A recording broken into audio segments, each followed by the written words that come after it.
এই তো অ্যাডভোকেট গীতা এলেন। বলুন বলুন কি চান আপনি? একটা নাম্বার ট্র্যাক করতে হবে। কার নাম্বার? আমার দিদির নাম্বার। সে কি? হ্যাঁ বড়বাবু, দিদির মোবাইল চুরি হয়েছে বলে আমি একটা চিঠি ওখানে জমা করব, আর আপনি নাম্বারটা ট্র্যাক করবেন। আপনার দিদির মোবাইল চুরি হয়েছে মানে? সেসব অনেক কথা বড়বাবু, আমি সময় মতো আপনাকে সবটা বলবো। আপাতত 24 ঘন্টার মধ্যে ওই মোবাইল নাম্বারে কোন কোন নাম্বার থেকে ফোন এসেছে, SMS এসেছে, সেগুলো আমার জানা দরকার। সমস্ত ডিটেলস পেয়ে যাবেন। অলওয়েজ এট ইউর সার্ভিস অগ্নিকন্যা। থ্যাংক ইউ বড়বাবু, থ্যাংক ইউ ভেরি মাচ।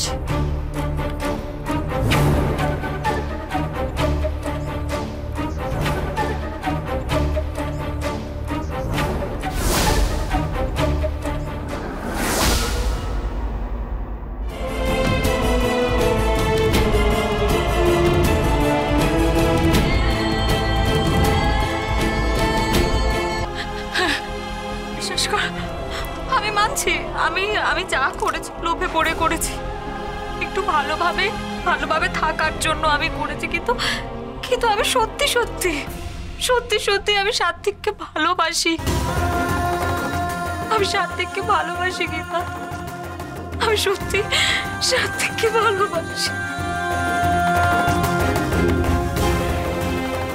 দেখ, আমি আইন কানুন বুঝি না, আমি বুঝি না আইন।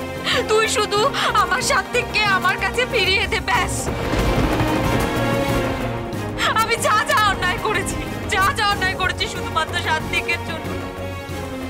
আমি নিঃশ্বাস নিচ্ছি শুধুমাত্র সাত্বিকের জন্য। আমি সাত্বিকে ছাড়া বাঁচবো না, কিন্তু আমি সাত্বিকে ছাড়া বাঁচবো না, আমি সাত্বিকে ছাড়া বাঁচবো না।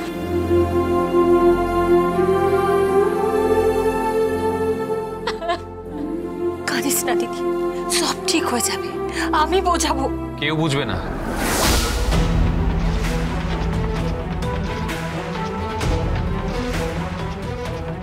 ও বাড়িতে একজনেরও কান নেই, কেউ শুনবে না।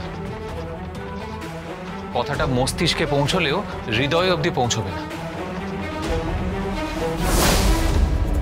আমি তোমাকে বলছি গীতা, ব্যাপারটা কিন্তু খুবই কঠিন। এই সম্পর্ক টেকানো সম্ভব নয়।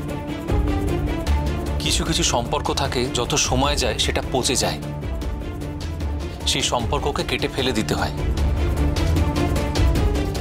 আমি বলছি এই সম্পর্ক কেটে ফেলে দাও, ছিন্ন করে দাও। আমি পারবো না আমি এটা করতে, আমি পারবো না এটা করতে।